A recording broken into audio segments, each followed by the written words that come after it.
Hola, hola a todos, bienvenidos una vez más a este episodio de Café Educativo. En el día de hoy tenemos un tema pero muy especial y quiero que todos los que nos están escuchando prestemos mucha atención. Les enviamos un saludo fraterno pues a todas las personas que nos están escuchando y también la pregunta, ¿verdad? La pregunta que le tenemos en el día de hoy es si, bueno, has pensado sobre la historia de la educación. Algunos la conocen completa, otros la conocen a medias, muchos no conocen nada, pero ¿cuán importante será pensar sobre esa historia educativa? Y hablando un poco de este tema, en este panel que tenemos en el día de hoy de este podcast, pues vamos a comentar y vamos a hacer un recorrido sobre cómo ha sido esa evolución a través de estos momentos. Y bueno, vamos a presentar a las personas que vamos a estar aquí hablando sobre esto. Tenemos a Laura Pérez, Gisela Beleño, Ivonne Galindo, Helen Ríos y Dana Pumares. En el día de hoy, pues vamos a presentarles estos temas y les recordamos que somos de la Universidad de la Costa Cook del primer semestre de especialización en estudios pedagógicos. Vamos a empezar por la prehistoria, no podemos dejar este momento de lado, sobre todo porque vamos a hablar de que la educación es evolución.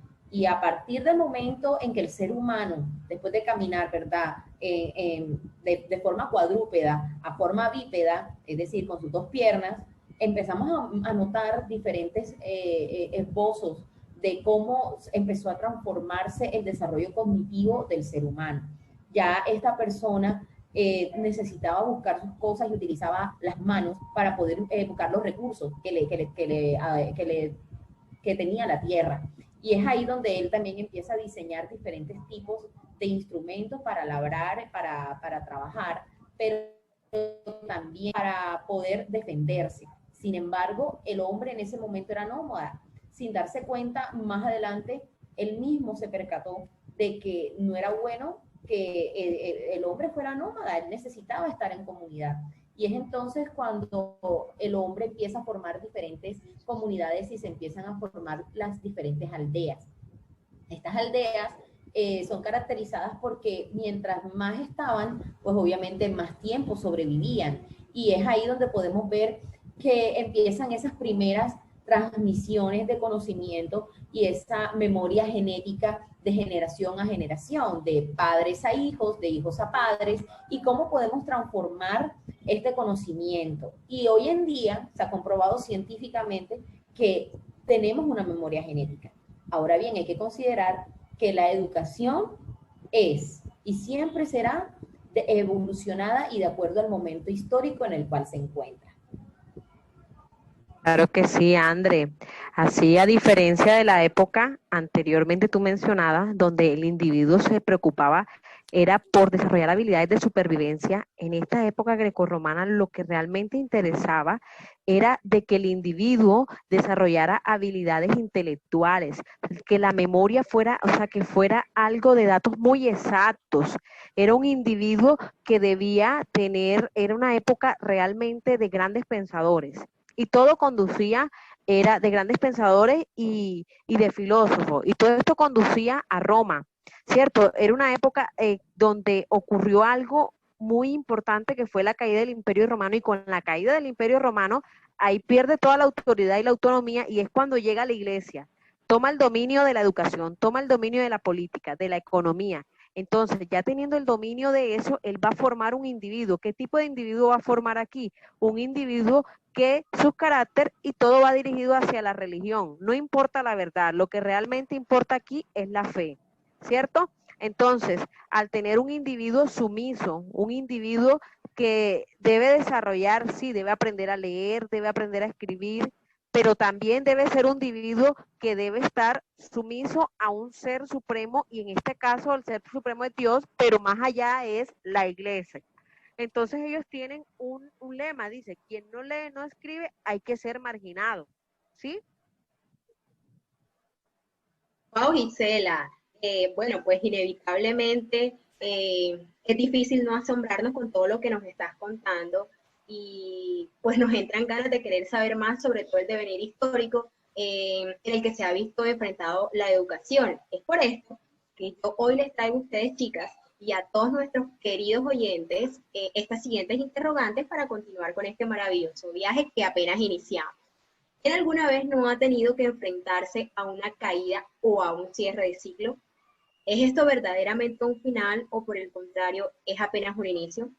Precisamente es esta la reflexión que nos invita a hacernos el renacimiento, como un suceso que aparece luego de todo lo que comentaba Gisela. Es el renacer después de tanta fragmentación, dolor, quiebre, y justamente aparece como un movimiento intelectual y artístico cuyo eje central es la libertad y la curiosidad por buscar la verdad, cosa que no se había visto anteriormente. Es Leonardo da Vinci el artista más polifacético de este movimiento, convirtiéndose en su símbolo. Gracias a todo el legado que él nos dejó, es hoy conocido como uno de los principales personajes de la historia del arte, aunque no se desempeñó solamente en esta área. Durante este movimiento, la Iglesia, como líder que era anteriormente, comienza a perder valor, comienza a perder poder. Se le da entonces importancia al presente, al ahora. El hombre comienza a dudar y se cuestiona, tiene sed de descubrir. Claro, es importante mencionar que renacer, curiosamente, se convierte en una especie de resurrección. El famoso fénix reviviendo de las cenizas. Cenizas que en la antigüedad aparentemente significaron el fin. Bueno, Ivonne, ahora, ya que estás hablando de renacimiento, no se te olvide mencionar algo muy importante, y es la Reforma. Recordemos que la Reforma fue un movimiento teológico y religioso que se dio a principios del siglo XV por parte del señor Martín Lutero. ¿Qué hizo este señor? Este señor decía, no, todo no puede ser la iglesia, y mucho menos la iglesia puede intervenir en la educación de las personas, haciendo que todo sea netamente teológico. El hombre necesita conocer más. Aparte, también decía de que la educación debía ser para todos, no solamente para las clases más altas como se venía dando en la Edad Media.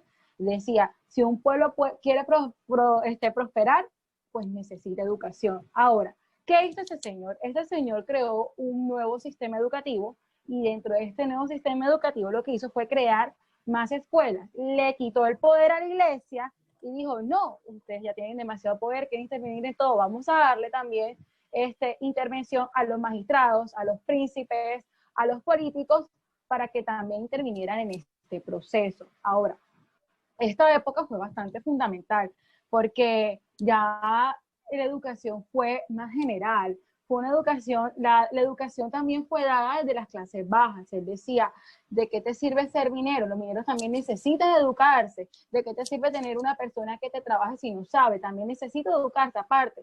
Él creía mucho en el adoctrinamiento, y él decía, ¿cómo puede una persona leer la Biblia, que es necesario, si no sabe leer ni escribir? Él necesita aprender a leer y escribir. Por ello llegó al pueblo. Ahora, quiero cerrar esta pequeña intervención con una frase muy linda, que es, si las escuelas florecen, todo florece. Y eso lo podemos llevar al plano actual. Si no hay educación, si no, pues la sociedad no puede trascender. No sé qué piensa Laura al respecto de lo que estoy diciendo. Precisamente, Dana, fíjate que a mí me parece que es que la reforma tiene mucho que ver con nuestra educación y pues con lo que pasó en nuestro país. Miren que la reforma obligó a la iglesia a que se pellizcara, a que se moviera un poquito, al menos un poquito, no es que hubiesen hecho mucho. Ellos generaron la contrarreforma. ¿Qué pasó? La contrarreforma era una serie de medidas restrictivas que se trataron básicamente para evitar la expansión de las tesis de Lutero. Esas medidas, una de ellas, que es la que todos conocemos que fue devastadora, y es la Inquisición. También conocemos el Index, que es como la lista de libros prohibidos herejes que nadie podía leer. En términos educativos, hay unos aportes que son importantes, y uno de ellos tiene que ver con la creación de la Orden de los Jesuitas. Los jesuitas en ese caso eran encargados del sistema educativo y de su organización. Entonces, aquí me traslado a lo que es la situación en Colombia. Los jesuitas jugaron un papel muy importante porque ellos controlaban la educación. Hay que tener en cuenta que esa educación, bueno, fue controlada hasta que ellos les expulsaron de Colombia, después regresaron, pero hasta ahí llegó. Esta educación de los jesuitas fue enfocada en la obediencia al Papa, o sea, en mantener el poder eclesial y la obediencia, obviamente la transmisión de conocimientos y contenidos. Le abonamos claramente la creación de dichas escuelas y la educación laica. Ya no era solamente la educación a los sacerdotes, sino también al pueblo en general. Entonces vemos cómo el estallido religioso en realidad logró mover los cimientos de la iglesia y esto tuvo un gran impacto en la educación mundial.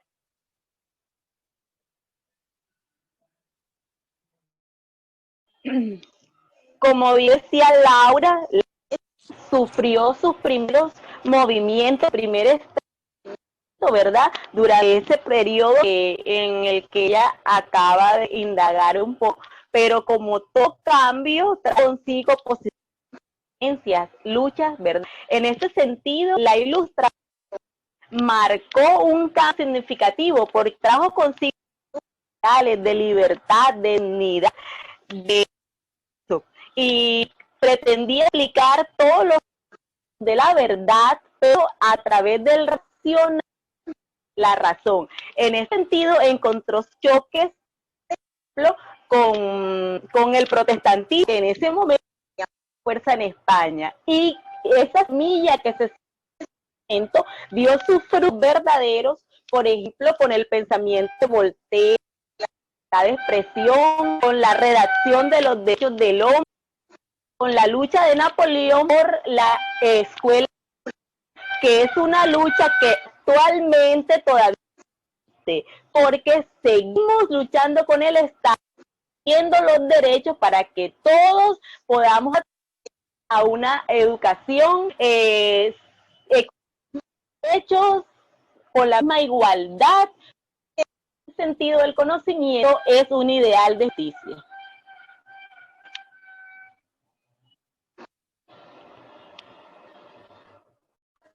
Así es, como hemos venido escuchando, han existido demasiados procesos culturales y sociales que han influenciado mucho en la educación. Flores Ochoa nos dice que en estos instantes la educación toma dos caminos y eso hace que no se pueda desligar tanto todos esos procesos sociales de la educación. En este momento, uno de los caminos es la sociedad capitalista. En este momento, se piensa como la educación como aquello que puede educar al hombre para poder ejercer una profesión o un oficio. Entonces todos los profesores estaban obligados a servir a todo ideal económico, social, político. Y se ve como este tipo de educación es la que le conviene a todo pensamiento económico. Así es, Helen. Y también hay que considerar este movimiento que también surgió a finales del siglo XIX y comienzos del siglo XX, y es esta corriente de la escuela nueva. Esta corriente que fue muy importante y que hasta actualmente está impactando las escuelas en estos momentos. Se habla de un activismo de que el estudiante debe ser activo en la escuela, el estudiante no se debe quedar quieto, sino que debe investigar, debe experimentar para seguir generando ese conocimiento.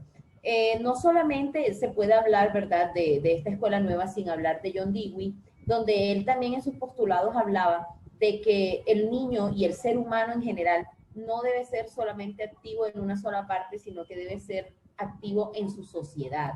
Y es allí donde vamos a hablar dentro del campo de las ciencias sociales de la democracia, y es que la democracia no era solamente ir y votar, no señor, sino que es también tú tenías que ser un ente de cambio en tu sociedad. Si tú estás de acuerdo con las normas, tú tienes que actuar de acuerdo a ellas, o si no estás de acuerdo, pues entonces muestra por qué estás en desacuerdo y defiende tus ideales. Y entonces es allí donde vemos que la observación es una parte muy importante de estos procesos. También la corriente pragmática impulsa todo este modelo de la escuela nueva, donde se le da también esa parte importante a lo que es el realismo, lo que se está viviendo en ese momento, lo que es tangible, es lo que le vamos a dar mucha, pero mucha y mucha importancia. No es solamente el hacer por hacer, sino cómo tú te conviertes en ese objeto de cambio para la sociedad. Bueno, digamos que todas estas cosas, todo lo que hemos hablado en estos momentos han sido sumamente importantes. De pronto para las personas que nos están escuchando en estos momentos dirán, pero bueno, pareciera que esto hubiese pasado en un 2x3, pero resulta que no. Esto es algo que ha pasado durante mucho tiempo, pongámoslo ustedes 50 siglos, 60 siglos hacia atrás, y es algo que nosotros debemos tomar en cuenta que la educación tiene su historia, que la educación ha evolucionado y que debemos considerar que aquí en Colombia debemos tomar y considerar cómo ha influenciado la educación y cómo nosotros debemos tomar lo bueno, quitar lo malo, ¿verdad? Desecharlo y empezar a emprender nuestro camino. Yo quiero preguntarles a todos los que nos están escuchando, ¿qué apreciaciones puedes tomar acerca de esta jornada tan bonita que hemos tenido? Déjalo en tus comentarios. ¿Por qué es importante para ti aprender sobre la historia de la educación? Ahí te estaremos contestando en los mensajitos que nos dejes aquí abajito en la cajita de comentarios. Y bueno, eso ha sido todo por el día de hoy y podemos decirles que nos encontramos muy gratas de que nos escucharan y nos vemos la próxima en